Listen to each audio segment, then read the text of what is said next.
The rain hammered against the pavement like 1,000 tiny fists, each drop exploding into mist that clung to my skin. My lungs burned as I sprinted down the alley behind Romano's, the Italian restaurant where I'd just finished a double shift. The smell of garbage and wet cardboard filled my nostrils, mixing with the lingering scent of garlic and tomato sauce that had soaked into my uniform during 8 grueling hours of carrying plates and forcing smiles. My sneakers slapped against puddles, sending cold water up my bare calves. The thin fabric of my work pants was already soaked through, and my white button-down clung to my body like a second skin. I could hear Marcus behind me, his heavy footsteps, his labored breathing, his voice cutting through the storm. "Emma, stop running from me, baby. We need to talk." Baby, the word made my stomach turn. He'd forfeited the right to call me that when I'd found him in our bed with my former best friend 3 months ago. When I'd discovered he'd been stealing money from my tips jar to fuel his gambling addiction. When he'd shown up at my work tonight, drunk and demanding, his fingers digging into my arm hard enough to leave bruises. I rounded the corner onto 5th Avenue, my heart hammering so hard I thought it might break through my ribcage. The street was alive with Friday night chaos. Couples huddled under umbrellas, taxis splashing through intersections, the blur of headlights reflecting off rain-slicked asphalt. The cold November air cut through my wet clothes, and I was shaking now. Whether from fear or the dropping temperature, I couldn't tell. "Emma, don't you walk away from me!" Closer. He was getting closer. Panic seized my throat. I scanned the street desperately, searching for sanctuary, for anything, a police officer, an open store, a crowd I could disappear into. But the rain had driven most people indoors, and the few pedestrians hurrying past kept their heads down, unwilling to involve themselves in what looked like a lover's quarrel. Then I saw it. A sleek black SUV idling at the curb just ahead, its tinted windows obscuring the interior, exhaust curling into the rain-heavy air. The back door stood slightly ajar, as if someone had just stepped out and forgotten to close it completely. I didn't think.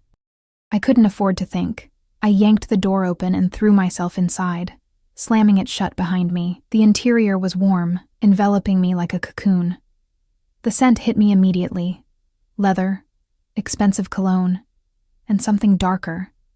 Something that made the hair on my arms stand up despite the sudden warmth. Cedar, maybe. Smoke. Power. "Drive," I gasped, my voice cracking. "Please, just drive." The silence that followed was absolute. Slowly my eyes adjusted to the dim interior. The SUV was massive, with seats that felt like butter-soft thrones.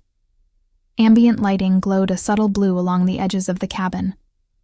A privacy partition separated us from the driver, and sitting across from me, perfectly still, was a man who made every cell in my body scream danger. He was young, maybe early 30s, with dark hair that was styled with casual precision, the kind that looked effortless but probably cost more than my monthly rent. His suit was charcoal gray, tailored so perfectly it seemed molded to his body. A watch glinted on his wrist, catching the faint light, definitely not a department store purchase. But it was his eyes that paralyzed me. Dark, almost black in the dim interior, they studied me with an intensity that made me feel like a butterfly pinned to a board. He didn't speak. He simply raised one hand, a small, economical gesture, and the SUV began to move, pulling smoothly into traffic. My breath came in sharp gasps, fogging the air between us. I pressed myself against the door, suddenly aware of how I must look. Soaked, disheveled, my mascara probably running down my cheeks, my uniform stained with marinara sauce from an incident with Table 7. "I'm sorry," I stammered, the words tumbling out. "I'm so sorry, there was a man chasing me, my ex. He wouldn't leave me alone, and I saw your car and Quiet." The single word cut through my rambling like a blade. His voice was low, controlled, with an accent I couldn't quite place, something European that had been smoothed by years in America. It wasn't loud, but something in its tone made obedience instinctive. I closed my mouth, my heart still racing. Through the tinted windows, I watched the city slide past. We were moving away from my neighborhood, heading uptown toward areas I rarely ventured into, places with doormen and private security, and buildings that gleamed even in the rain. The man across from me hadn't moved. He sat with one ankle crossed over his knee, his posture relaxed in a way that somehow felt more threatening than if he'd been tense. A phone buzzed in his pocket, but he ignored it. His attention remained fixed on me, and I felt like a specimen under a microscope. "What's your name?" he asked finally. "Emma." My voice came out barely above a whisper. "Emma Hartley." He nodded once, as if filing the information away. "And this man who was chasing you, Emma Hartley. Your ex-boyfriend?" "Yes. Marcus. We broke up 3 months ago, but he won't accept it. He keeps showing up at my work, my apartment, everywhere.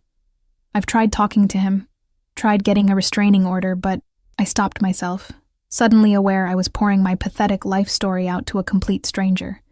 A stranger whose car I'd literally hijacked. But the police are useless, he finished for me. A ghost of something. Amusement? Contempt?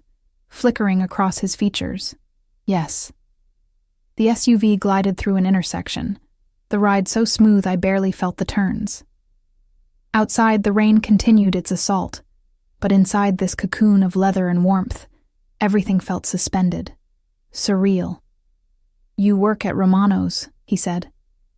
It wasn't a question. I nodded, surprised. "How did you—" "The smell." He gestured vaguely toward my uniform. "Basil, marinara sauce. And Romano's uses a very specific blend of spices in their sauce. I would recognize it anywhere. The specificity of his observation sent a chill down my spine. Who noticed things like that? "I need to go home," I said, trying to inject some firmness into my voice and failing. "If you could just drop me off at the next subway station, You live at 847 Amsterdam Avenue, apartment 3B. The blood drained from my face. "How do you know where I live?" For the first time, his expression shifted. Not quite a smile, but something close to it. It didn't reach his eyes. "Your uniform." He nodded toward the name tag pinned crookedly to my chest. "Emma. Romano's. 5th Ave location. There are only 3 Emmas who work at that location. 2 are over 50. You are not. Emma Hartley, age 24, moved to New York from a small town in Ohio 2 years ago. Works double shifts 4 days a week. Lives alone in a 1-bedroom walk-up in a building with a broken security door. My hands were shaking now, and not from the cold. Who are you?" "Someone who knows things." He leaned forward slightly, and I caught another wave of that cologne. Intoxicating and terrifying at once. Someone who finds it interesting that a young woman would throw herself into a stranger's vehicle rather than face her ex-boyfriend. "What did he do to you, Emma?" The question was asked gently, but there was steel underneath it. I found myself answering before I could stop myself. "He hit me. Not badly, just—" I caught myself minimizing, a habit I'd developed. "He hit me. When I tried to leave, he said I owed him, that I'd ruined his life, that if he couldn't have me, no one could." Silence filled the space between us. The man's expression hadn't changed, but something in the air shifted. The temperature seemed to drop despite the car's heating system. When he spoke again, his voice was even quieter than before. "I see." The SUV turned onto a tree-lined street that screamed wealth. Brownstones with pristine facades, vintage street lamps casting pools of golden light. The kind of neighborhood where my entire year's salary wouldn't cover a month's rent. "This isn't my neighborhood," I said, fresh panic rising. "Where are we going?" "Somewhere safe." He pressed a button, and the privacy partition lowered slightly. The driver, a massive man with a shaved head and a neck like a tree trunk, glanced in the rearview mirror. "Marco, call Romano's. I want the full schedule for all employees named Emma, then contact Victor. Tell him I need a complete background check on—" He paused, those dark eyes finding mine again. "Marcus what?" "Sullivan," I whispered. "Marcus Sullivan. Everything. Where he works, where he drinks, his debts, his associates. I want it in an hour." "Yes, sir." The driver responded, his voice a deep rumble. The partition slid back up. "Wait," I said, my voice rising. "You can't just— I appreciate the help, but I don't even know who you are. I should go. This is crazy. I shouldn't have jumped in your car, and I'm sorry for that, but— "But you did," he interrupted smoothly. You made a choice, Emma Hartley, a desperate choice perhaps, but a choice nonetheless. And now you're here. He tilted his head slightly, studying me like I was a puzzle he was trying to solve.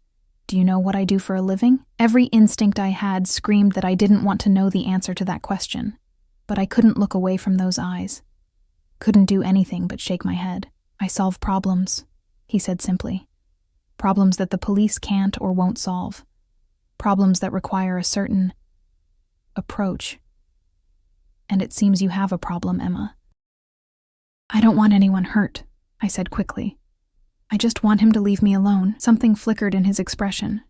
Respect, maybe, or surprise. Noted. The SUV pulled to a stop in front of a brownstone that looked like something from a movie. 4 stories of honey-colored stone, black iron railings, windows that gleamed even in the rain. A man in a dark suit stood by the entrance, an umbrella ready. I noticed the bulge under his jacket, and my blood turned to ice. Come, the man beside me said, reaching for the door handle. No. I pressed myself further into the corner, my hand finding the opposite door handle. I'm not going in there. I don't know you. This is insane. He paused, his hand still on the door, and turned to face me fully. In the close confines of the SUV, with the rain drumming on the roof and the city muffled outside, the intensity of his presence was overwhelming. My name is Dante Moretti, he said, and the way he said it suggested I should know the name, should recognize it. When I only stared at him blankly, something like amusement crossed his features again. You really have no idea who I am, do you? I shook my head. Good, he said softly. That's refreshing.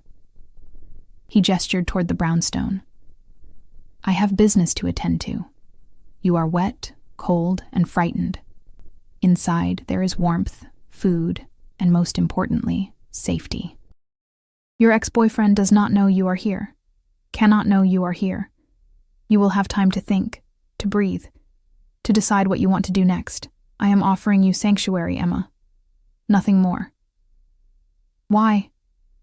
The question burst out of me. Why would you help me? You don't know me. For a long moment, he didn't answer. Then he said very quietly, because you jumped into my car instead of anyone else's. Because you chose me, even if you didn't know what you were choosing. And because, he paused, and for the first time, I saw something human flicker behind those calculating eyes. I have sisters, and I would hope that if they were in your position, someone would help them. It was the answer I needed to hear, whether it was true or not. Slowly, I released the door handle. Dante's lips curved in something that might have been a smile. He opened his door, and immediately the man with the umbrella was there, shielding him from the rain. Dante turned back, extending his hand to me. Coming? I looked at his hand, strong, elegant, with a silver ring on his right index finger bearing some kind of crest I couldn't make out in the dim light.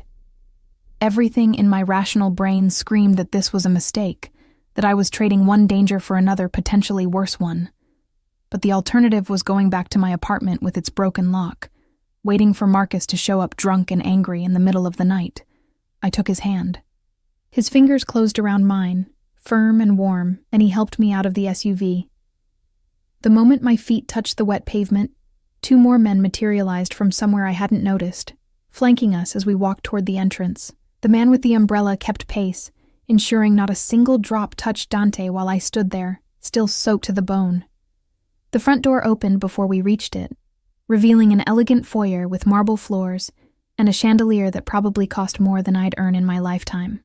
Sophia, Dante called, his voice echoing in the space.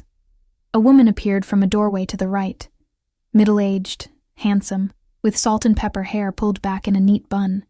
Her eyes widened when she saw me, taking in my bedraggled appearance. Mr. Moretti, she said, her tone professionally neutral despite her obvious surprise. Sophia, this is Emma. She will be staying with us tonight. Please prepare the blue guest room and find her something dry to wear, and food. She hasn't eaten. I ate at work, I protested weakly. Dante's eyes cut to mine. You worked an 8-hour shift at Romano's on a Friday night. You ate scraps in the kitchen between serving tables. That is not eating. The accuracy of his statement rendered me speechless. Sophia moved forward with the kind of efficiency that spoke of years of service. "Of course, sir. Come with me, dear." I followed her toward the sweeping staircase, my wet shoes squeaking on the marble, acutely aware of the puddles I was leaving in my wake. At the base of the stairs, I turned back. Dante stood in the center of the foyer, perfectly composed despite the chaos I'd brought into his evening. He was looking at his phone now, his expression unreadable. As if sensing my gaze, he glanced up. Our eyes met across the elegant space, and something passed between us, a recognition, a question, a promise I didn't yet understand. "Thank you," I said, my voice barely carrying. He nodded once, then returned to his phone, already speaking in rapid Italian to someone on the other end. Sophia touched my elbow gently. "This way, dear." I climbed the stairs, my mind reeling. An hour ago, I'd been carrying plates of fettuccine Alfredo to tourists. Now, I was in a brownstone that belonged on the cover of Architectural Digest, being cared for by a woman who called her employer Mr. Moretti, with the kind of deference usually reserved for royalty. And Dante Moretti himself, with his perfect suits and his dangerous eyes and his casual knowledge of my entire life, stood downstairs making phone calls about my abusive ex-boyfriend in Italian. I had jumped into the wrong car to escape Marcus. Or maybe, I thought as Sophia led me down a hallway lined with artwork that looked like it belonged in museums, I had jumped into exactly the right one. Either way, I had a feeling my life would never be the same. The blue guest room wasn't a room. It was a sanctuary. Walls painted in soft dove gray, accented with navy velvet curtains that pooled on the hardwood floor. A bed so large it could sleep 4 people comfortably, dressed in linens that looked like they had never known the inside of a department store. A fireplace, an actual working fireplace, crackled softly in the corner, casting dancing shadows across the ceiling. I stood in the doorway, dripping onto a rug that probably cost more than my car, feeling like an imposter in a museum after hours. "The bathroom is through there," Sophia said, gesturing to a door on the left. "I'll bring you some clothes and towels. Take your time, dear. You're safe here." Safe. The word felt foreign on my tongue. I hadn't felt safe in months. Not since Marcus had started showing up unannounced. Not since I'd started checking over my shoulder every time I walked home from work. Not since I'd begun sleeping with a kitchen knife under my pillow. The bathroom was marble and chrome, with a shower that had more knobs and settings than I could decipher. I turned them at random until hot water cascaded from what felt like 100 different directions. Steam filled the space, and I finally stepped under the spray, still wearing my uniform. I watched the water run pink, then brown, then clear as it washed away the grime of the day, the marinara sauce, the rain, the fear. My hands were shaking again as I peeled off my clothes, dropping them in a soggy heap on the floor. The hot water pounded against my shoulders, my back, my face, and suddenly I was crying, great, heaving sobs that I'd been holding back for hours, days, weeks. The sound echoed off the marble, raw and ugly and real. I cried for the girl I'd been when I'd moved to New York with stars in my eyes and dreams bigger than my small-town upbringing. I cried for the relationship that had turned toxic so slowly I hadn't noticed until I was drowning in it. I cried for the bone-deep exhaustion of working doubles just to make rent, of smiling through harassment from drunk customers, of pretending everything was fine when it was all falling apart. And I cried because I'd just thrown myself into a stranger's car, and that stranger knew where I lived, knew my schedule, knew everything about me while I knew nothing about him, except that his name was Dante Moretti, and he had the kind of power that made grown men call him Sir. Eventually, the tears stopped. The water ran cold. I shut it off and wrapped myself in a towel so plush it felt like being hugged by a cloud. When I emerged from the bathroom, clothes were laid out on the bed, soft gray sweats, a white t-shirt, thick socks, and a cashmere robe in deep burgundy. Everything looked new, tags still attached. I dressed quickly, the fabric soft against my skin, then sat on the edge of the bed, unsure what to do next. A knock at the door made me jump. "Come in," I called, my voice hoarse from crying. Sophia entered carrying a tray that smelled like heaven. Roasted chicken. Vegetables that actually looked like vegetables and not the wilted offerings from my corner bodega. Bread that was still warm, and a glass of red wine. "I wasn't sure what you'd like," she said, setting the tray on the small table by the window. But Mr. Moretti insists his guests eat well. Does he have many guests? I asked before I could stop myself. Something flickered across Sophia's face. Amusement, maybe, or pity. Not like you, dear. She left before I could ask what that meant. I devoured the food, not realizing how hungry I actually was until the first bite hit my tongue. Romano's staff meals were usually whatever mistakes came out of the kitchen. Overcooked pasta, burnt garlic bread, salads swimming in dressing.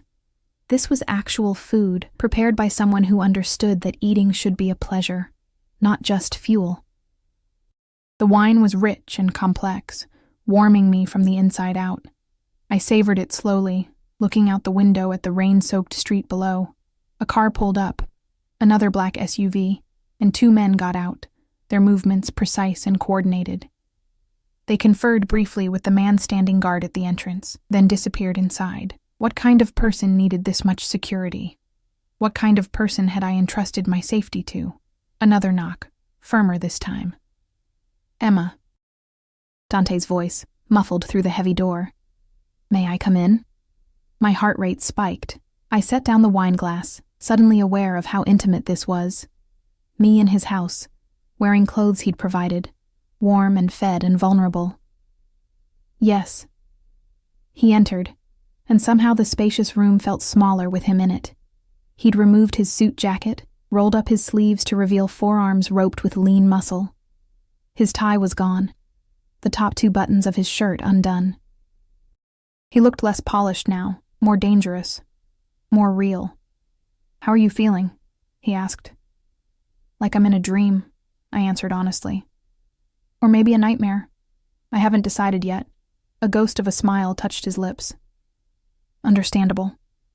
He moved to the window, looking out at his domain. I have information about Marcus Sullivan. My stomach clenched. That was fast. I told you I solve problems, and to solve them I need to understand them. He turned to face me, his expression unreadable. Your ex-boyfriend has a gambling problem. He owes money to some very unpleasant people. $30,000 to be precise. I felt the blood drain from my face. 30,000? He's been borrowing from loan sharks, betting on sports, always sure the next bet will be the one that pays off. Dante's voice was clinical, detached. It never is. These people he owes, they're not patient. They've given him 2 weeks to pay up or they'll take it out of his skin. I don't have that kind of money, I said quickly. I can barely make rent. I know. He cut me off gently. But Marcus thinks you do. Or rather, he thinks you can get it. How would I possibly? Your father. The room tilted. What about my father? Dante moved closer, sitting in the chair across from my table, his elbows resting on his knees. Robert Hartley. Died 8 months ago in Cleveland. Left behind a successful construction company, 3 properties, and a life insurance policy. His estate is worth approximately $200,000, all of which goes to his only child. You. I couldn't breathe. How do you know about that? Emma, I know everything about you that matters, and what I don't know, I can find out. He said it matter-of-factly, without arrogance, simply stating a truth. The estate is still in probate. You haven't touched the money because you hate that it exists, hate that it came from a man who left when you were 6 and never looked back. You'd rather work yourself to death at Romano's than accept a penny from him. Tears burned behind my eyes. He was right. And I hated that he knew, hated that this stranger could see into the darkest corners of my life with such clarity. Marcus knows about the inheritance, Dante continued. He's been watching you, waiting for the money to come through. That's why he won't let you go. To him, you're not a person anymore. You're a solution to his problem, a way out of the hole he's dug himself into. So what do I do? My voice cracked. Pay him? Give him everything my father left just to make him go away? No. The single word was absolute, final. You don't negotiate with parasites, Emma. You eliminate them. The way he said it made my blood run cold. I don't want him hurt. I just want him to leave me alone. Dante studied me for a long moment, his dark eyes searching my face. You're kind, he said finally, and it sounded almost like an accusation. Too kind. Even after what he did to you, you still want to protect him. I want to protect myself, I corrected. Getting involved in violence, in whatever it is you're suggesting, that's not protection. That's just trading one nightmare for another. Is it? He leaned back, the firelight catching the planes of his face, making him look like something carved from stone. Tell me, Emma, when Marcus hit you, when he forced his way into your apartment and backed you against the wall, when he told you that you belonged to him, did being kind protect you then? I looked away, shame burning in my chest. The world is not kind to kind people, Dante said, his voice softer now. It devours them, uses them up and spits them out. You've learned that lesson already, or you wouldn't have jumped into a stranger's car tonight. So what are you suggesting? I met his eyes again, something defiant rising in me. That I become cruel? That I let you hurt him on my behalf and pretend my hands are clean? I'm suggesting you let me handle this situation in a way that ensures Marcus Sullivan never bothers you again. Without violence, he added, catching my expression. I have other methods. Why? The question burst out of me. Why do you care? You don't know me. I'm nobody. Just a waitress who made a stupid decision to dive into your car. Why are you helping me? Dante was quiet for so long, I thought he wouldn't answer. When he finally spoke, his voice was different. Lower, rougher around the edges.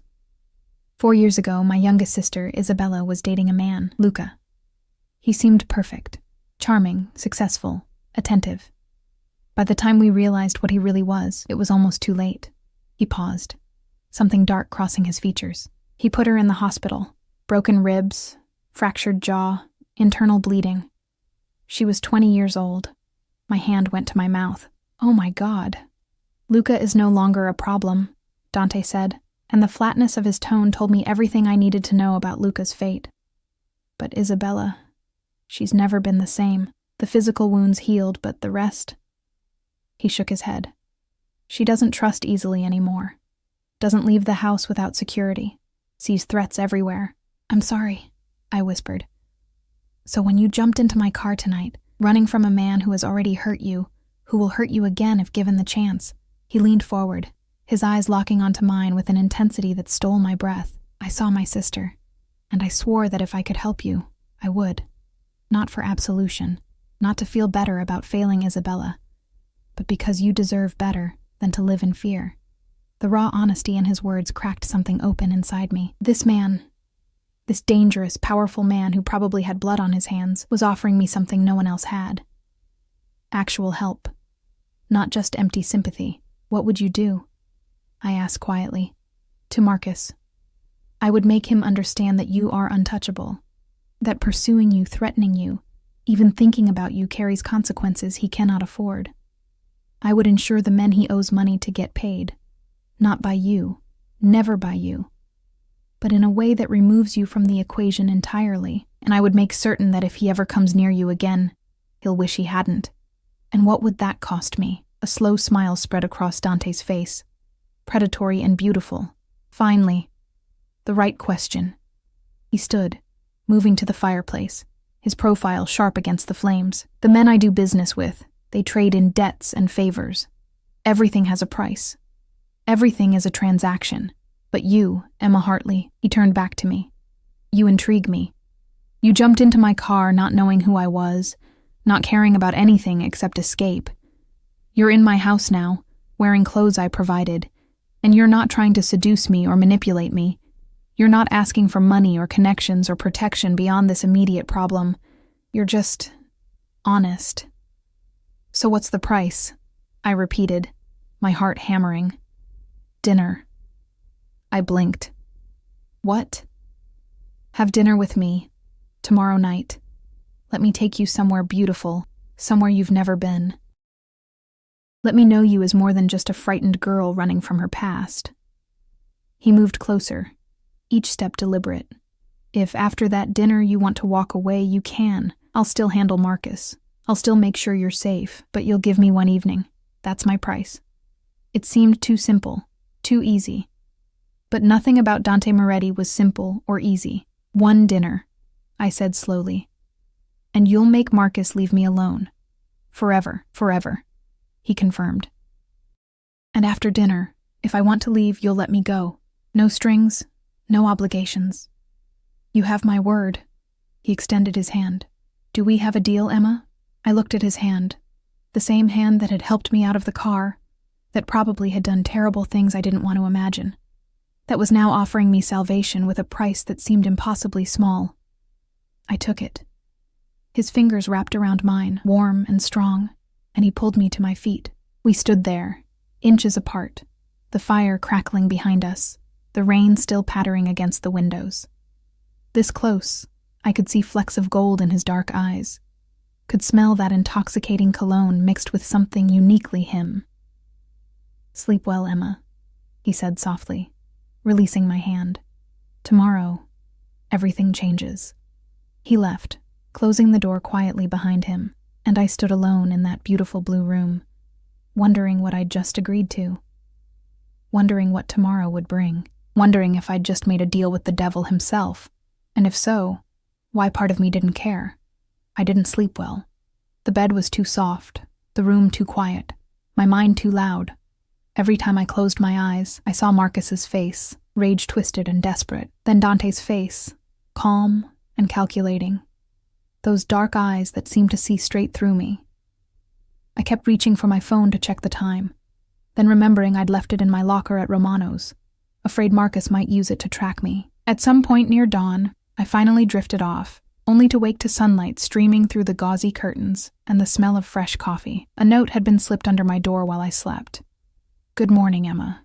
Breakfast is waiting downstairs. There are clothes in the closet. Wear whatever feels comfortable. Our reservation is at 7 p.m.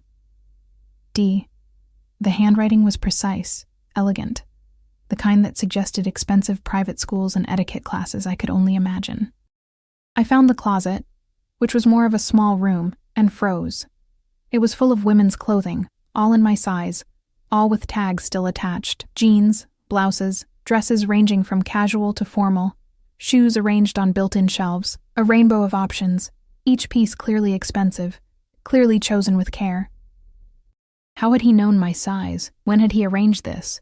I selected the most understated outfit I could find, dark jeans that fit like they'd been made for me, a cream-colored sweater so soft it felt like wearing air, ankle boots that probably cost more than a month's rent. I caught my reflection in the full-length mirror and barely recognized myself. I looked like I belonged in this world of marble floors and crystal chandeliers. I looked like someone Dante Moretti might actually want to have dinner with. Downstairs, I followed the sound of voices to a sun-drenched dining room. Sophia was setting out platters of food, fresh fruit, pastries, eggs, bacon, orange juice that looked freshly squeezed. At the head of the table sat Dante, wearing dark slacks and a black sweater, reading something on his tablet, a cup of espresso at his elbow. He looked up when I entered, and something shifted in his expression. Good morning. You slept well? Not really, I admitted, sliding into the chair Sophia pulled out for me. Honest as always. He set down the tablet. Coffee? Tea? Coffee, please. Black. Sophia poured, the rich aroma making my mouth water. I wrapped my hands around the delicate china cup, grateful for something to do with my nervous energy. I've taken care of Marcus, Dante said, as casually as if he were discussing the weather. My cup froze halfway to my lips. What? How? It's only been 12 hours, 14 technically, but who's counting? He took a sip of his espresso. This morning, Marcus Sullivan received a visit from representatives of the gentleman he owes money to. They informed him that his debt has been paid in full by an anonymous benefactor, with interest. They also informed him that this benefactor has taken a personal interest in your well-being, and that any further contact with you would be considered a grave insult, one they would be forced to address. I set down my cup before I dropped it. You paid his debt? $30,000 just like that? 32, with interest? And yes, just like that, Dante's eyes met mine. Money is simply a tool, Emma. I have more than I could spend in several lifetimes. Why not use it to solve problems? But Marcus, he'll think he won. He'll think he scared me into paying. He'll think whatever he wants, as long as he stays away from you. Dante leaned back in his chair. The men I sent made it very clear that the money came from someone else. Someone with reach. Someone who would know if Marcus so much as looked in your direction. And to ensure complete understanding, they showed him photographs. Photographs! My voice came out weak. Of you. Getting into my car last night, walking into this house, having breakfast with me this morning. He gestured to someone I hadn't noticed. A man standing in the doorway with a camera. Marcus now knows you have protection. Powerful protection. That knowledge alone will keep him away better than any restraining order ever could. I should have been horrified. Should have been angry that someone had photographed me without permission. That my life was being manipulated like chess pieces on a board. But instead, all I felt was a dizzying sense of relief. For the first time in months, I could breathe without looking over my shoulder. Thank you, I whispered. Dante waved a dismissive hand. Eat, you're still too thin. I did, forcing food past the knot in my stomach. The pastries melted on my tongue. The fruit was perfectly ripe. The eggs were better than anything I'd ever made for myself in my cramped kitchen. Sophia kept my coffee cup full, hovering like a protective mother hen. What about work? I asked suddenly. I have a shift this afternoon. I called Romano's this morning, told them you had a family emergency and would be out for the weekend. I set down my fork. You can't just reorganize my entire life. I'm not reorganizing. I'm simplifying. He wiped his mouth with a napkin. You work too much for too little money, and your manager is a man who waters down the wine and skims from employee tips. You deserve better. How do you know about the tips? Because I own Romano's, Dante said simply. Well, technically, I own the building. And the 4 buildings around it, and I've been aware of Giuseppe's creative accounting for months now. He'll be replaced by Monday. My head was spinning. You own. But I've been working there for over a year. I've never seen you. I have many investments, Emma.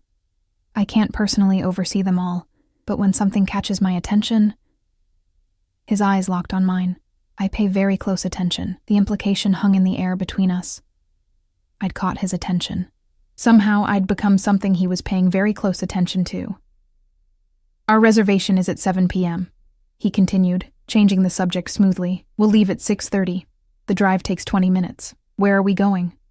A mysterious smile played at his lips. Somewhere you'll never forget. The day passed in a strange fog. Sophia showed me around the brownstone. 5 floors of understated luxury, each room more beautiful than the last. A library with floor-to-ceiling shelves and a rolling ladder. A music room with a grand piano that gleamed like black glass. A gym in the basement that looked like something from a magazine.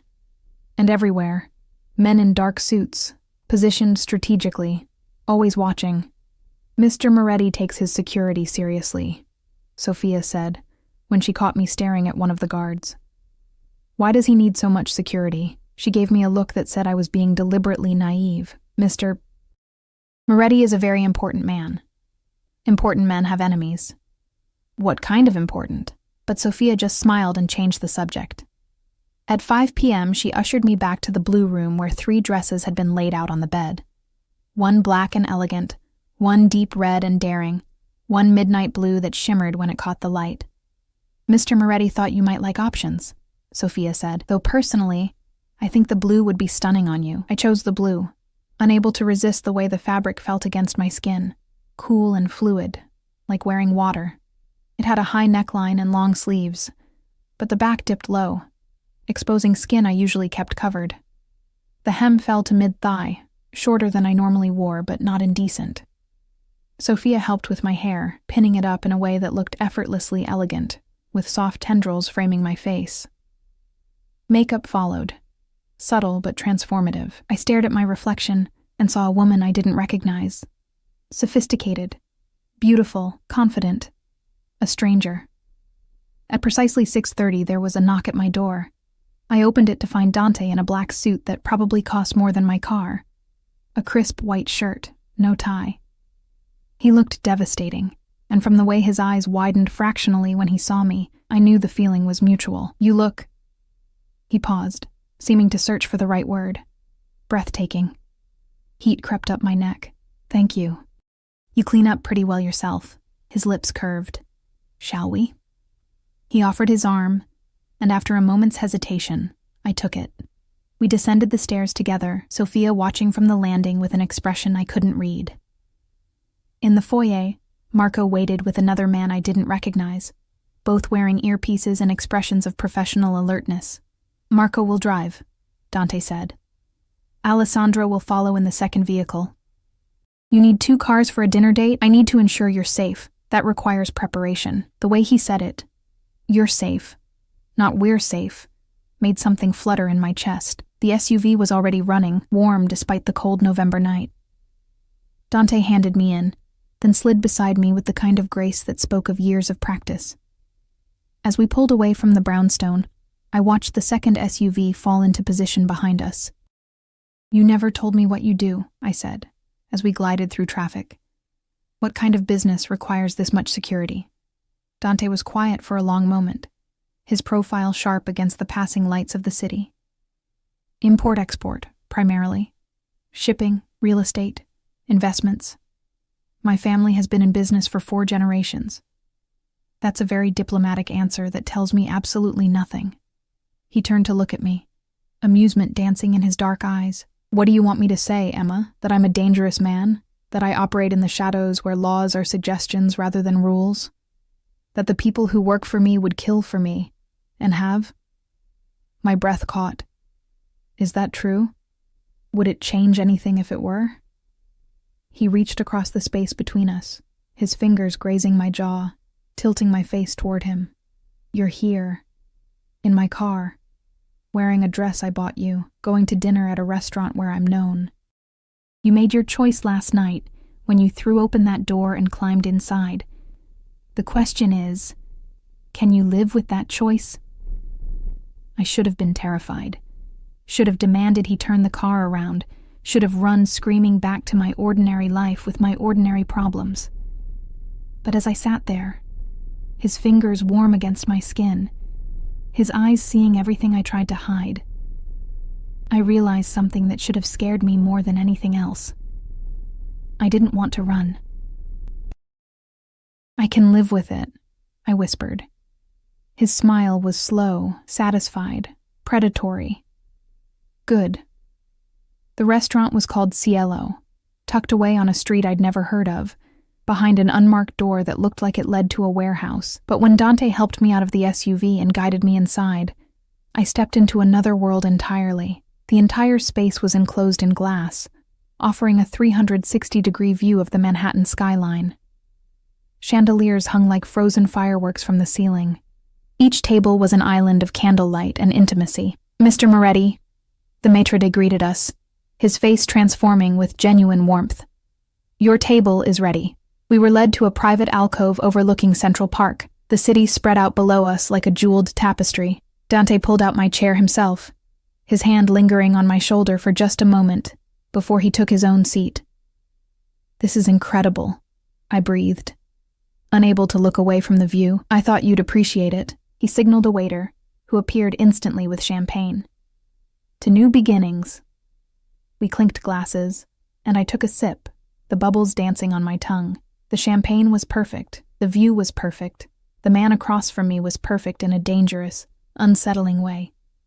Tell me about yourself, Dante said, leaning back in his chair. The real you, not the facts in a background check. What do you want to know? Everything. So I told him. About growing up in a small Ohio town where everyone knew everyone's business. About my mother working 3 jobs after my father left, dying of exhaustion disguised as a heart attack when I was 19. About coming to New York with dreams of being a writer, only to discover that dreams didn't pay rent. About Marcus, who'd seemed charming at first, then controlling, then dangerous. About feeling invisible in a city of millions, like I was screaming and no one could hear. Dante listened to every word, his attention absolute. And when I finally fell silent, embarrassed by how much I'd revealed, he reached across the table and took my hand. You're not invisible anymore, Emma, he said quietly. I see you. And God help me. I believed him. The dinner stretched into hours, course after exquisite course, appearing like magic. We talked about everything and nothing. His childhood in Sicily before his family moved to New York, my failed attempts at writing a novel, his love of opera, my secret addiction to terrible reality TV. He made me laugh, something I hadn't done genuinely in months. And when I laughed, something in his severe features softened, became almost boyish. But beneath the champagne and conversation, I felt the current running between us, the way his eyes tracked my movements. The brush of his fingers when he refilled my wine glass, the weight of unspoken words hanging in the air like the chandeliers above us. As dessert arrived, some confection involving chocolate and gold leaf that seemed too beautiful to eat, Dante's phone buzzed. He glanced at it, and his entire demeanor changed. The warmth drained from his expression, replaced by something cold and hard. "Excuse me," he said, standing abruptly. "I need to take this." He moved to the corner of the alcove, his voice dropping to a rapid-fire stream of Italian. I caught words here and there: traditore, traitor, sangue, blood, adesso, now. His free hand clenched into a fist, the knuckles white. When he returned to the table, the charming dinner companion was gone. In his place sat the man who'd casually mentioned that people had killed for him. "We need to leave," he said, his tone leaving no room for argument. "What's wrong?" "Nothing that concerns you, but I need to handle it now." He was already signaling for Marco, who appeared at the entrance to our alcove within seconds. "Take Emma back to the house. Post guards on her room. No one in or out without my explicit permission." Fear spiked through me. "Dante? What's happening?" He looked at me then, really looked at me, and something in his eyes made my blood run cold. Someone betrayed me, someone close, and they're going to pay for that mistake. He leaned down, his lips brushing my ear. "Stay at the house. Stay safe. I'll come to you when this is finished. However long it takes." He straightened, already moving toward the exit. "Marco." "Yes, sir." "Nothing happens to her. Understood?" "Understood." And then he was gone, leaving me sitting alone at a table set for two, the city glittering indifferently below. The drive back to the brownstone was silent. Marco's eyes kept flicking to the rearview mirror, watching the second SUV, watching the streets, watching everything. I wanted to ask questions, wanted to demand answers, but something about the set of his jaw told me I wouldn't get them. At the house, 2 additional men I hadn't seen before flanked the entrance. Marco escorted me inside personally, his hand resting on something beneath his jacket. Sophia met us in the foyer, her face tight with worry. "Mr. Moretti called," she said. "I'm to make sure you have everything you need." "What's going on?" I asked. "Please, just tell me what's happening." Sophia exchanged a look with Marco, some silent communication passing between them. Finally, she sighed. "There's been an incident. A shipment was intercepted. Someone on the inside provided information to..." She paused, choosing her words carefully. "Competitors." "You mean rival gangs?" I said flatly. Her silence was answer enough. "And Dante's gone to handle it." "Mr. Moretti is handling it, yes." "Is he in danger?" Something that might have been sympathy crossed Sophia's face. "Mr. Moretti is always in danger, dear. That's the world he lives in, the world he was born into, but he's also very good at surviving." She led me back to the blue room, where I paced like a caged animal. Outside, I could hear footsteps, guards repositioning, phones buzzing with updates I couldn't hear. The clock on the mantel ticked away the minutes. 9 p.m., 10, 11. At midnight, I heard raised voices downstairs. Men shouting in Italian, the sound of heavy footsteps, then silence. Then more voices, calmer now, discussing something in tones too low to make out. I opened my door to find one of the guards posted directly outside. "I need to see what's happening," I said. He shook his head. "Mr. Moretti's orders. You stay in your room." "I'm not a prisoner." "You're not. You're being protected. There's a difference." His hand moved to his weapon, not threatening, just present. "Please, miss, go back inside." I did, slamming the door behind me, anger and fear warring in my chest. What had I gotten myself into? 24 hours ago, I'd been a nobody waitress with a stalker ex-boyfriend. Now I was locked in a room in a brownstone, while the man who'd paid off my ex's debts was out there doing God knows what to God knows who. The reality of Dante Moretti was crashing down on me. He wasn't just a wealthy businessman with security. He was something else entirely, something dangerous, something that operated outside the law, outside morality, outside everything I'd been raised to believe was right. And I'd agreed to have dinner with him, had let him pay off Marcus, had worn his clothes and eaten his food, and let myself feel safe in his presence, had let myself start to feel something more than gratitude. At 2 a.m. I heard a car pull up. More voices, urgent and sharp, then heavy footsteps on the stairs coming closer. A soft knock on my door. Emma. Dante's voice, rough and tired. Are you awake? I threw open the door. He stood in the hallway, still in his suit, but it was rumpled now, the shirt stained with something dark near the collar. Blood. His jaw was tight, his eyes harder than I'd ever seen them. Are you hurt? I demanded. No, that's blood. Not mine. He stepped into the room, and I saw the guards retreat down the hallway, giving us privacy. The situation has been handled. I crossed my arms. What does that mean exactly? It means the traitor has been dealt with. The stolen shipment has been recovered. My business partners understand that betraying me carries consequences. He moved to the window, looking out at the dark street. It means you're safe. That's all you need to know. No. The word came out sharper than I intended. No, that's not all I need to know. You left dinner to go do something that involved blood and violence and God knows what else. You have men with guns surrounding this house. You talk about shipments and competitors and consequences like you're discussing the weather. I deserve to know what I'm dealing with. He turned to face me, and the look in his eyes made me step back. You want to know? Fine, I'll tell you. He advanced, and I retreated until my back hit the wall. My family controls shipping routes from Europe to the East Coast. We move cargo that other people want to intercept. Legitimate cargo, mostly, but some things that fall into gray areas, things that make us targets for people who don't respect the old rules, the old ways. He planted his hands on either side of my head, caging me in. Tonight, one of my captains sold information to the Russians. They hit one of our warehouses, took merchandise worth $3 million.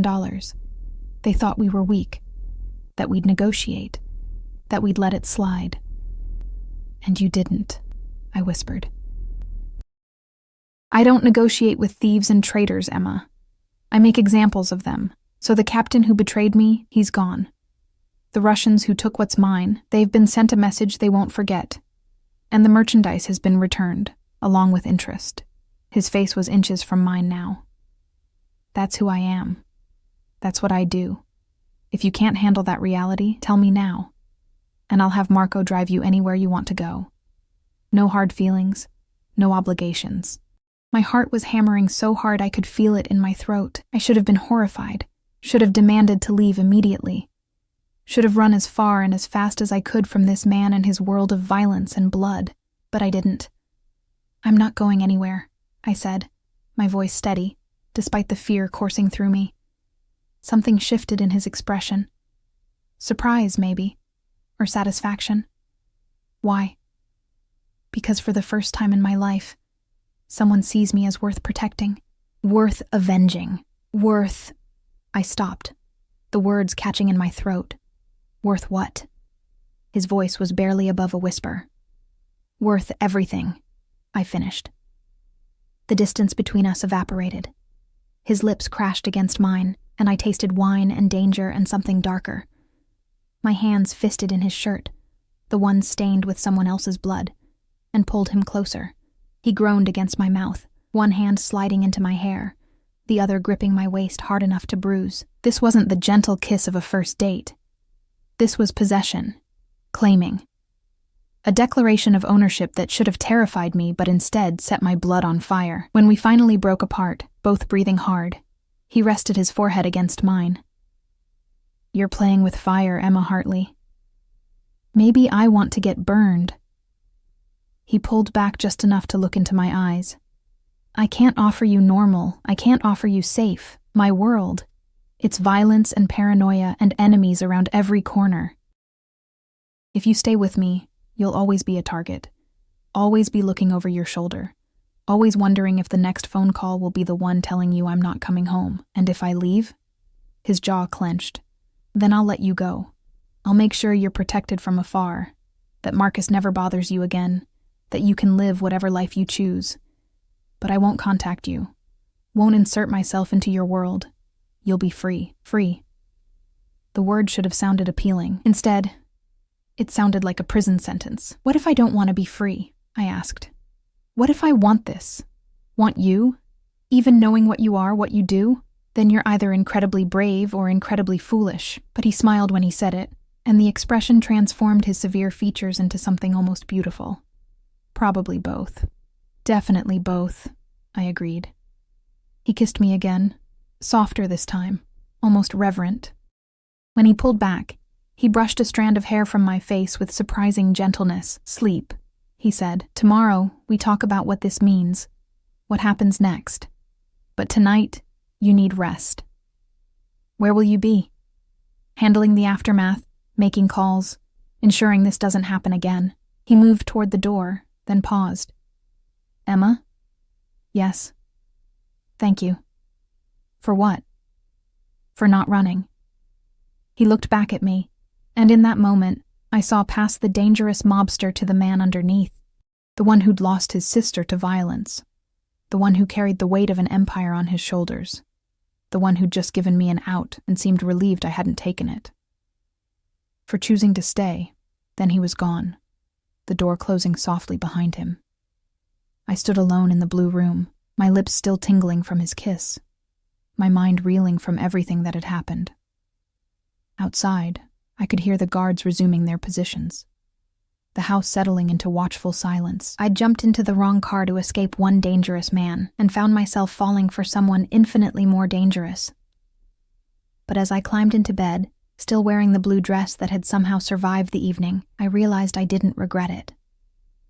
Not the jump into the car, not the dinner, not the kiss that had sealed whatever fate I'd chosen. For the first time in years, I felt alive. Terrified, and alive, and chosen. And that was worth more than all the safety in the world. Block 5. Morning came too soon, sunlight streaming through the curtains like an interrogation lamp. I woke still wearing the blue dress, now hopelessly wrinkled, my makeup smeared across the silk pillowcase. For a moment, I lay there wondering if last night had been a dream. The blood on Dante's shirt, the kiss that had burned through every rational thought. The choice I'd made to stay in this dangerous world.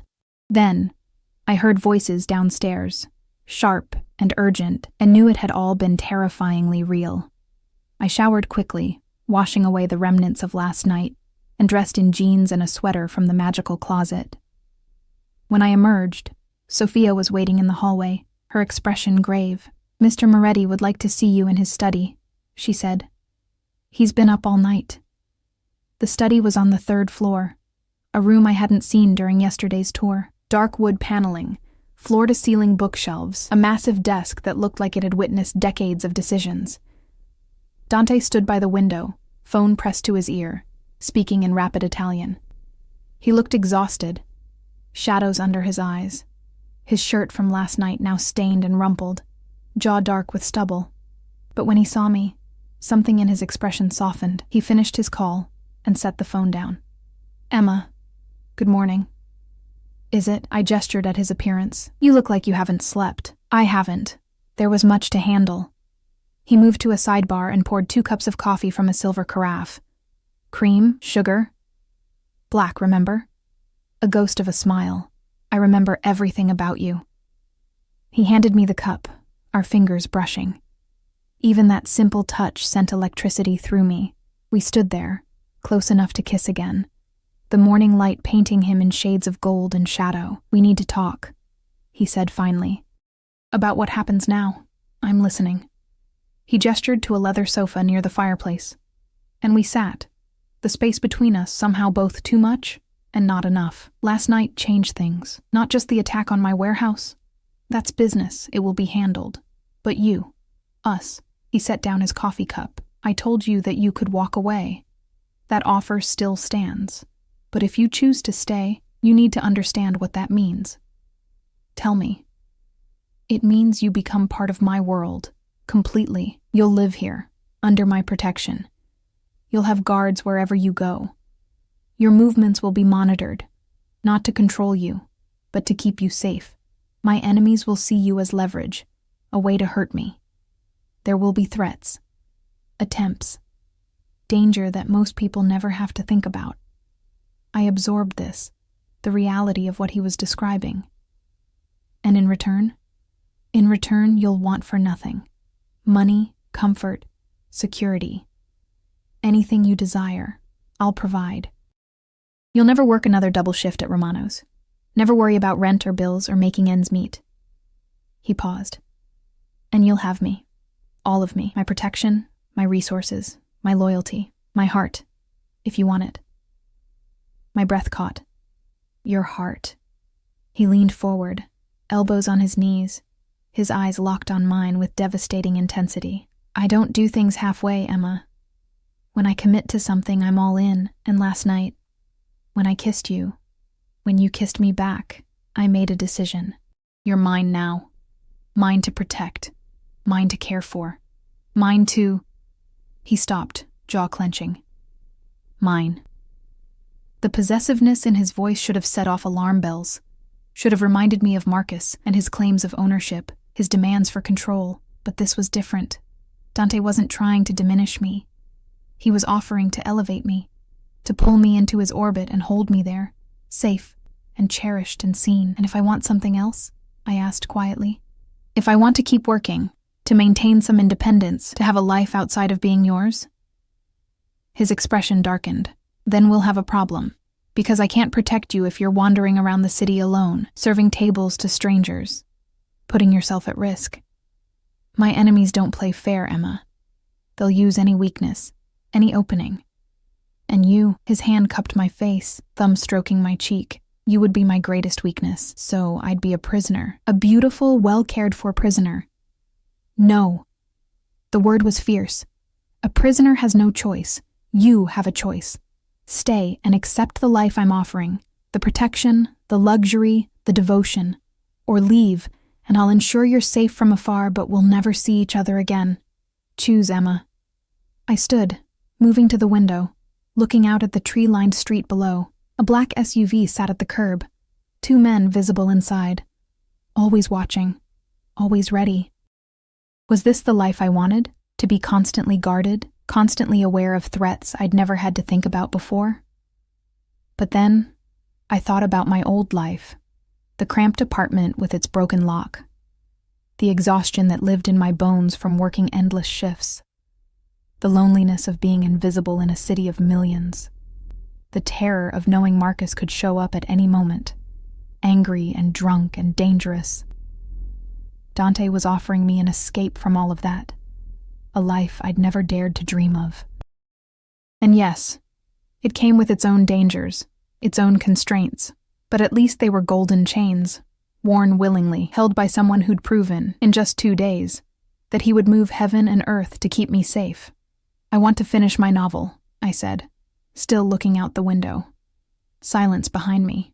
Then, what? I turned to face him. If I'm going to stay, if I'm going to be yours, I need something that's mine, a purpose beyond being protected. I want to write. I want to finish the novel I started 3 years ago and gave up on because I was too exhausted to think straight. I want a room in this massive house where I can work, where I can create something that matters. Dante stood, crossing to me in 3 long strides. Done. You can have any room you want. I'll have it set up with whatever you need. Desk, computer, books, anything. The entire 4th floor if you want it. And I want to visit my mother's grave, once a month, in Ohio. Alone, or just with a driver. Not with an army. His jaw tightened, but he nodded. Marco will drive you. He's discreet. And I want you to be honest with me, about your business, about the dangers, about what's happening. I don't need all the details, but I won't be kept in the dark like a child. That one's harder, he admitted. There are things you're better off not knowing, things that could put you in danger just by knowing them. Then we'll draw lines together, figure out what I need to know versus what I'm better off not knowing. But no lies, Dante. If you lie to me, We're done. He reached for me, pulling me close, his arms wrapping around me like he was afraid I'd disappear. No lies, he promised against my hair. I swear it. We stood there, holding each other, and I felt something settle in my chest. A decision made. A path chosen. For better or worse, I was stepping into Dante Moretti's world. There's one more thing, he said, pulling back to look at me. Your inheritance. The money from your father's estate. I stiffened. What about it? It's yours. Completely yours. I want you to keep it, invest it, use it however you want. But I don't want you touching it to pay for anything related to us. Your safety, your comfort, your needs, those are mine to provide for. That money is your independence, your escape hatch, if you ever need it. Tears burned my eyes. You're giving me a way out. I'm giving you a choice, always. He kissed my forehead. I want you to stay because you choose to, not because you have no other option. Your father's money gives you that option. The gesture broke something open inside me. This man, this dangerous, violent, powerful man, was ensuring I always had the means to leave him, was protecting my independence even as he asked me to surrender parts of it. I love you, I blurted out, the words escaping before I could stop them. Dante froze, his eyes widening. What? I know it's too soon. I know it's crazy. We've known each other for 2 days. But I laughed, a slightly hysterical sound.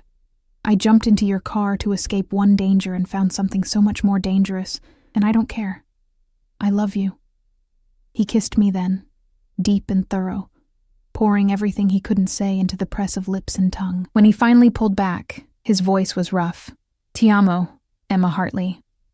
I've loved you since you climbed into my car, soaking wet and terrified and brave enough to demand I drive without even knowing who I was. That was 2 days ago, and I've loved you for every second since. He rested his forehead against mine. You're mine, Tesoro, and I'm yours. Whatever that means, however this unfolds, we're in this together. The rest of the day was a whirlwind. Sophia showed me the 4th floor, a massive space with windows overlooking the city, currently empty except for storage boxes. By evening, a team had transformed it into a writer's paradise. A desk positioned to catch the afternoon light, a ergonomic chair, a new laptop with all the latest software, bookshelves ready to be filled, a comfortable reading nook by the window. How did you do this so fast? I asked Dante, who'd appeared to inspect the work. Money and motivation, he said simply. I wanted you to have your space, your sanctuary. That night, we had dinner in his private dining room, just the 2 of us. No guards hovering, no business calls interrupting. We talked about everything. My novel, a thriller about a woman who witnesses a crime. His love of opera, Puccini was his favorite, our shared addiction to terrible action movies. I need to go to Sicily next week, he said over dessert. Family business. I'd like you to come with me. To meet your family. Panic fluttered in my chest. They already know about you. My mother called this morning, demanding details. He smiled wryly. Isabella wants to meet the woman who jumped into my car. Says anyone that bold deserves respect. What did you tell them about me? The truth. That you're brave and honest and you make me want to be better than I am. He reached across the table, taking my hand. That I'm keeping you. Over the following weeks, I settled into my new life. I wrote in the mornings, the words flowing easier than they had in years. Sophia became a friend, teaching me Italian and sharing stories about Dante as a serious child who'd taken on too much responsibility too young. Marco drove me to Ohio once a month, standing respectfully distant while I talked to my mother's gravestone. And Dante was everything. Protective to the point of obsession, yes, but never controlling. He encouraged my writing, read early chapters, and gave thoughtful feedback, celebrated when I finally finished the manuscript. He took me to the opera, to restaurants I'd only dreamed of, to his villa in Sicily where his family embraced me with warmth and curiosity. His mother pulled me aside during that trip, her English accented but clear. My son, he has always been serious, always carrying weight, but with you, I see him smile, really smile. Thank you for that. Marcus disappeared from my life completely, though I later learned he'd moved to Nevada, got a job in construction, married a woman who kept him on the straight and narrow. The threat he'd represented felt like a lifetime ago. 6 months after I'd jumped into that car, Dante took me back to the spot where it had happened. Rain was falling again, the streets slick and gleaming. "Do you regret it?" he asked, both of us standing under Marco's umbrella. "That night? The choice you made?" I looked up at him. This man who'd saved me and claimed me and loved me with an intensity that still took my breath away. Not for a second. He pulled a small box from his pocket. Inside was a ring, a sapphire the color of the dress I'd worn on our first date, surrounded by diamonds that caught the streetlight. "Marry me," he said, not a question. A statement, a certainty. "Yes," I answered, just as certain. He slid the ring onto my finger, then kissed me there in the rain, in the spot where our story had begun with fear and desperation, and a car door left carelessly open. I jumped into the wrong car to escape my ex, and found the man I was always meant to find, my captor, my protector, my obsession, my home. The rain continued to fall, washing away the last traces of the woman I'd been, leaving only the woman I'd become. Emma Moretti, beloved, protected, chosen, his, and he was mine.